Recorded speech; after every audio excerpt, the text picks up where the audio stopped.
एक कॉलेज में कुलपति साहब थे। कुलपति का पद होता है ना कॉलेज में, तो कुलपति थे।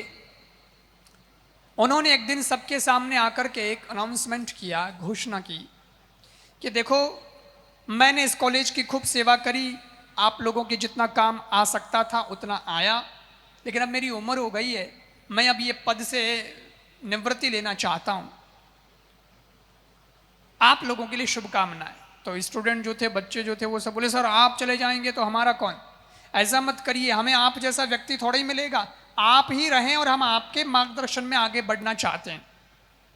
कुलपति ने कहा ठीक है, मैं संन्यास लेना चाहता हूं, लेकिन मैं जब भी इस पद से संन्यास लूंगा तो आपको एक नया कुलपति दे के जाऊंगा। ध्यान से सुनना कहानी को, कहानी का सार बहुत अच्छा है। बोले मैं जब भी निकलूंगा यहां से तो मैं आपको एक नया कुलपति देकर जाऊंगा, एक योग्य व्यक्ति देकर जाऊंगा, तुम चिंता मत करो, मेरी सीट खाली नहीं रहेगी, इस जगह कोई दूसरा जरूर आएगा और वो तुम्हें अच्छा ज्ञान देगा। ठीक है सर। अब 4-5 दिन बीते और कुलपति साहब ने एक इमरजेंसी मीटिंग बुलाई। उसमें जितने प्रोफेसर थे उनको भी इकट्ठा किया, लेक्चरर थे और स्टूडेंट्स थे, सब थे, सबको इकट्ठा किया।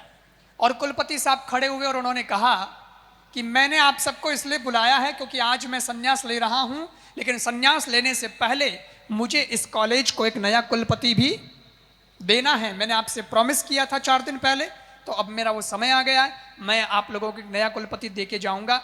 लेकिन एक नए कुलपति की मैं घोषणा करूं, वो व्यक्ति आपके सामने रखूं, उसका नाम आपके सामने जाहिर करूं, उससे पहले एक छोटा सा मेरा सवाल है, वो मैं आप सबसे पूछना चाहता हूं, आप उसका जवाब दीजिएगा अपने विवेक से।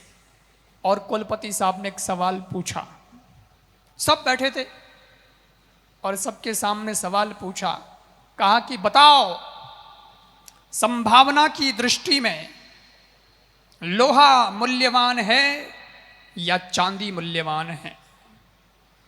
लड़कों ने जवाब सुना, सेकंड भी नहीं लगाए और जवाब दिया लड़कों ने, सर चांदी मूल्यवान है, चांदी की कीमत ज्यादा है, चांदी ही कीमती है, लोहे का तो रंग नहीं, लोहे का तो उसके साथ कोई तालमेल नहीं, चांदी आखिर चांदी है, चमक है उसकी, उसकी कीमत है, उसके आभूषण है। सब ने कहा कि चांदी चांदी चांदी और चांदी। लेकिन एक पीछे खड़ा था लेक्चरर, उसने जब ये सुना तो वो चुप खड़ा रहा, कुछ बोला नहीं। कुलपति की नजर सब पे गई और सब पे जाते जाते जब उस पे गई तो उन्होंने कहा कि भाई आप तो कुछ बोले ही नहीं, आपका कोई ओपिनियन नहीं, कोई उत्तर नहीं, क्या बात? सर मेरा उत्तर, मैं अग्री नहीं करता इन सब के साथ में, इसलिए मेरा उत्तर कुछ और है, जो है सो कह दो। तो उसने आगे आकर के कहा कि सर आपने जब पूछा कि चांदी या लोहा कौन मूल्यवान है संभावना की दृष्टि में, तो मेरे हिसाब से लोहा जो है वो मूल्यवान ज्यादा है, चांदी से भी ज्यादा लोहा मूल्यवान है। लड़के हंसे, अरे बोले तुमसे तो हम ही अच्छे, हम स्टूडेंट है तो क्या हुआ, हमको भी पता है यार, लोहे और चांदी में तो चांदी कीमती है, और तुम पढ़ाते हो, प्रोफेसर हो, फिर भी तुम्हें नहीं पता। उसने कहा जो भी हो, लेकिन मेरी दृष्टि में अभी तो लोहा मूल्यवान है। कुलपति ने कहा कि कैसे, एक्सप्लेन करके बताइए। तो उसने आकर के कहा कि सर सवाल चांदी और लोहे का है ही नहीं, इस आपके सवाल में चांदी और लोहे का कोई मतलब है भी नहीं। जब आपने प्रश्न पूछा तो मैं केवल 1 मिनट के लिए तो यही सोचता रहा कि इस सवाल के पीछे क्या छुपा हुआ है, क्योंकि इस सवाल को पूछने वाला कौन है? एक कॉलेज का कुलपति, और कुलपति पूछ रहा है तो वो लोहे चांदी का खेल नहीं खेलेगा, वो ऐसे वैसे सवाल नहीं पूछेगा, इसके पीछे कोई ना कोई राज जरूर छुपा हुआ है। और जब मैंने इस पर चिंतन किया तो 1 ही मिनट में मैंने पकड़ ली आपकी बात। आपका सवाल क्या था? संभावना की दृष्टि में लोहा मूल्यवान है या चांदी? सवाल किस शब्द से शुरू होता है? बोलो तो। संभावना शब्द से शुरू हो रहा है। अगर संभावना को हटा दिया जाए तब तो सर चांदी मूल्यवान है, लेकिन संभावना को ऐड करके अगर इस प्रश्न को पूछा जाए तो फिर चांदी नहीं लोहा आगे निकल जाएगा। बोले वो कैसे?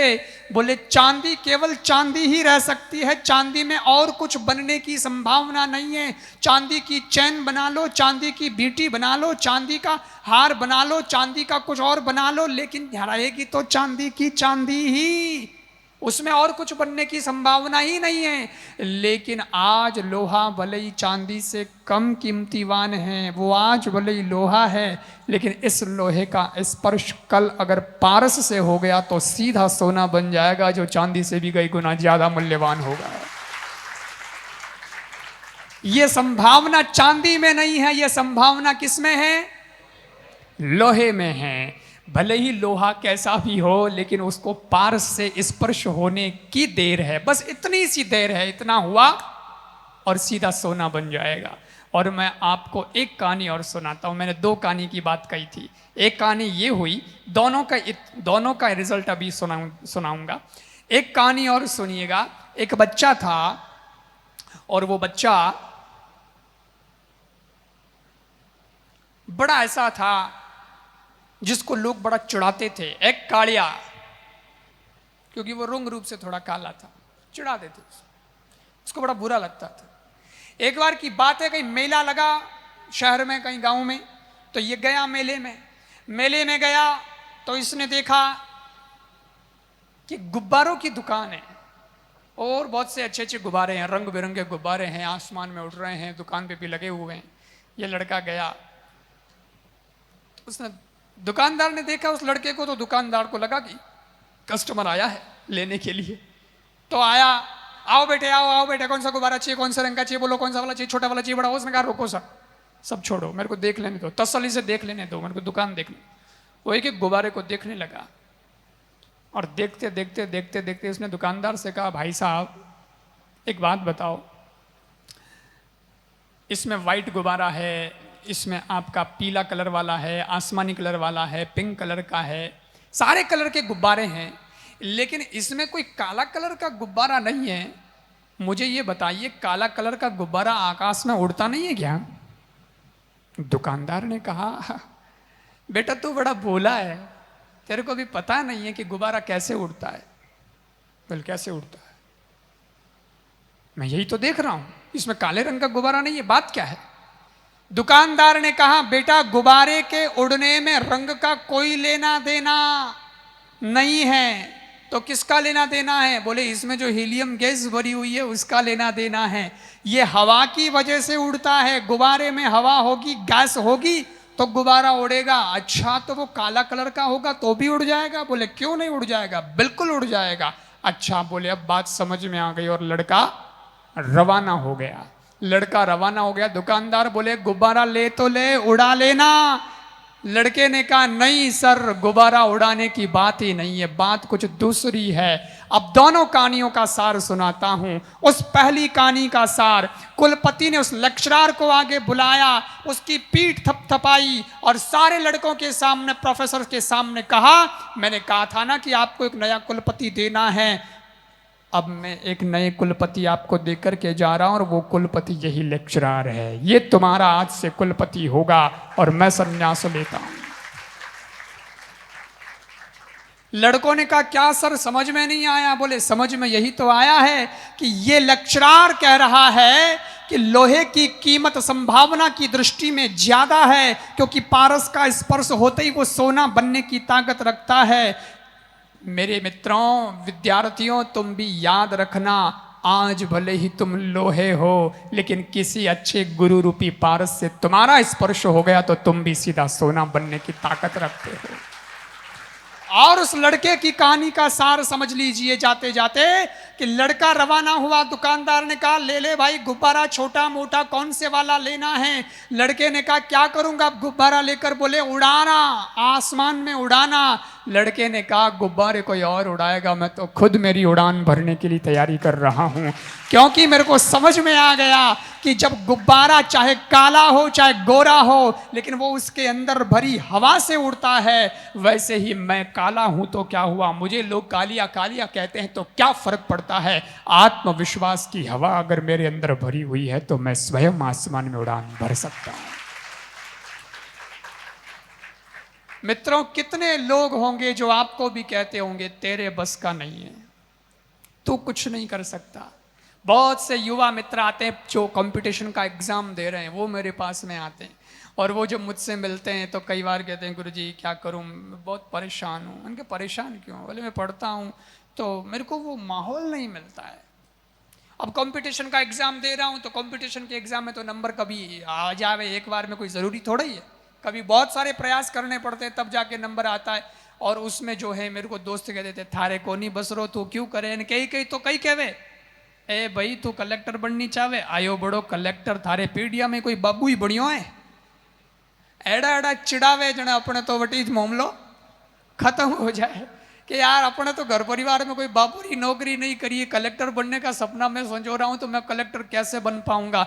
मैंने कहा एक बात याद रखिएगा, और वो बात सिर्फ इतनी है, जब तुमने ये ठान लिया है कि मुझे आगे बढ़ना है तो उसके लिए कान बंद कर लीजिए। क्या? क्योंकि दुनिया तो तुम्हें हतोत्साहित करती रहेगी, दुनिया तुम्हें नीचे गिराने की कोशिश करती रहेगी, लेकिन तुम कान अगर बंद कर दोगे और अपनी भीतर की आंखें अगर खोल दोगे तो तुम निश्चित रूप से जो चाहते हो, जो सोचा है, वो तुम एक दिन जरूर बन जाओगे, ये तय है।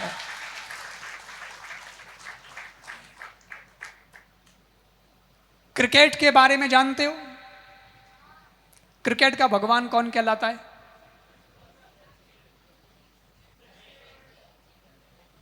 क्रिकेट का भगवान कौन? सचिन तेंदुलकर।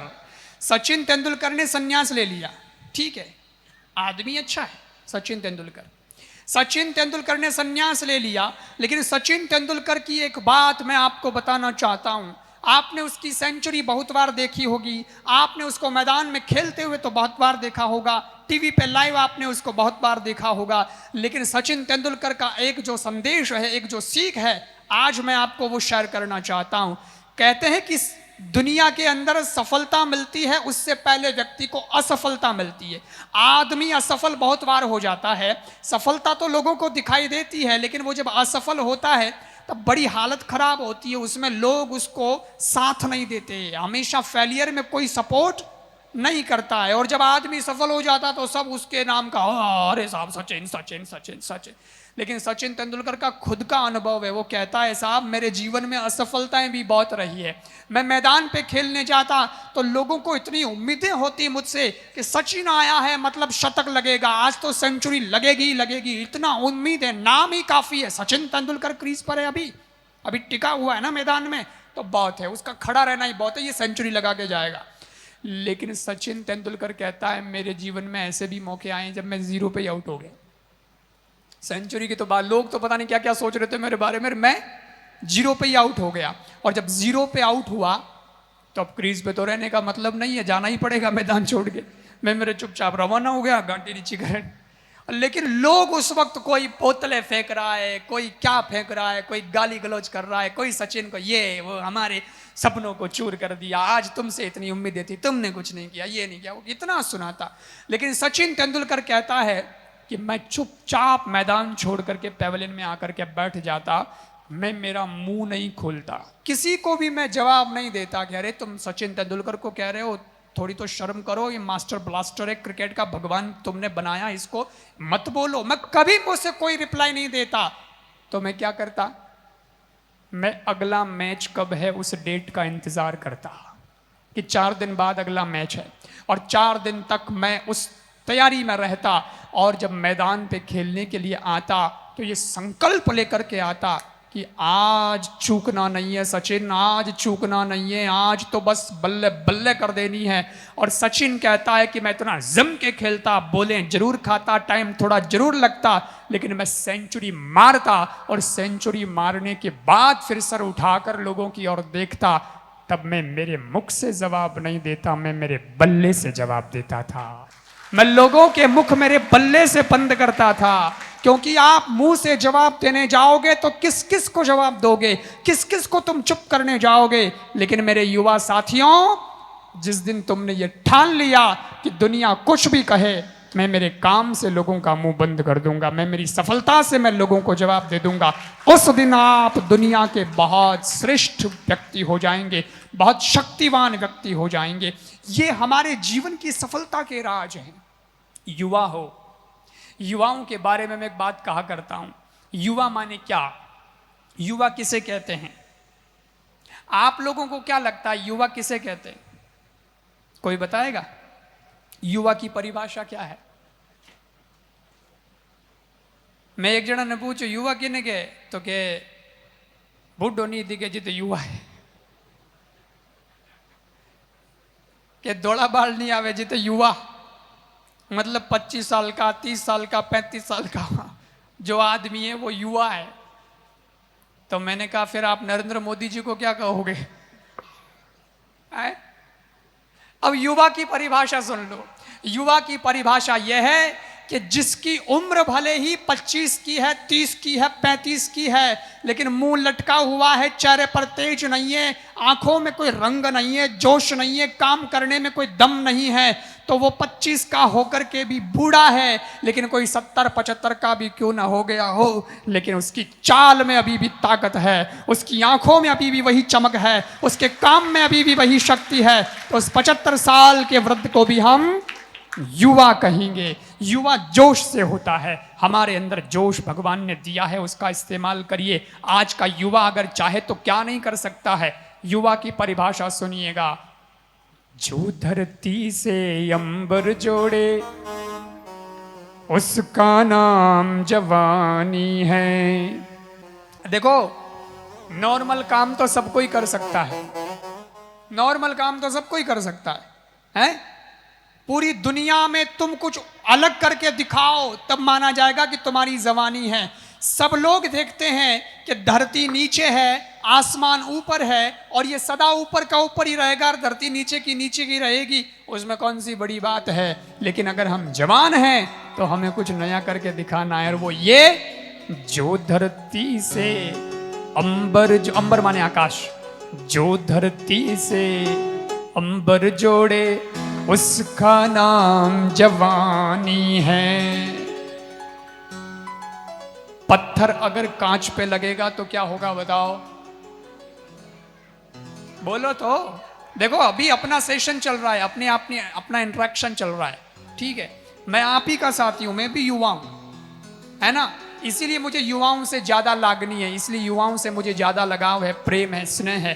क्योंकि जितने बुजुर्ग बैठे हैं ना, माफ करना, अपनी सफलता जो होगी उसको बुजुर्ग देख पाएंगे या नहीं वो मैं गारंटी नहीं ले सकता। पता नहीं अभी कितने दिन बाकी रहे, उनके कितनी सांसें बाकी रही है। लेकिन अपन युवा हैं, आपको जो सफलता आने वाले 5, 10, 15 साल में मिलेगी ना, उसका साक्षी मैं भी रहूंगा और आप भी रहेंगे। इसलिए हम दोनों मिलकर के अपने सपनों को पूरा करने वाले हैं। इसलिए मुझे आपसे प्रेम ज्यादा है। तो आप खुलकर बात करिएगा। अगर पत्थर फेंका कांच पे तो क्या होगा? टूटेगा। लेकिन यार ये तो हमेशा से ही होता आया, ये तो युगों युगों से होता आया है कि पत्थर कांच को तोड़ता है। अपन युवा हैं, अपने को क्या करना है? कांच से पत्थर को तोड़ना है, तब माना जाएगा कि अपन ने कुछ किया है। इसलिए जो धरती से अंबर जोड़े उसका नाम जवानी है, जो शीशे से पत्थर तोड़े उसका नाम जवानी है। कतरा कतरा सागर तक तो जाती है अरे उम्र, मगर बहता दरिया वापस मोड़े उसका नाम जवानी है। बहता दरिया वापस मोड़े उसका नाम जवानी है।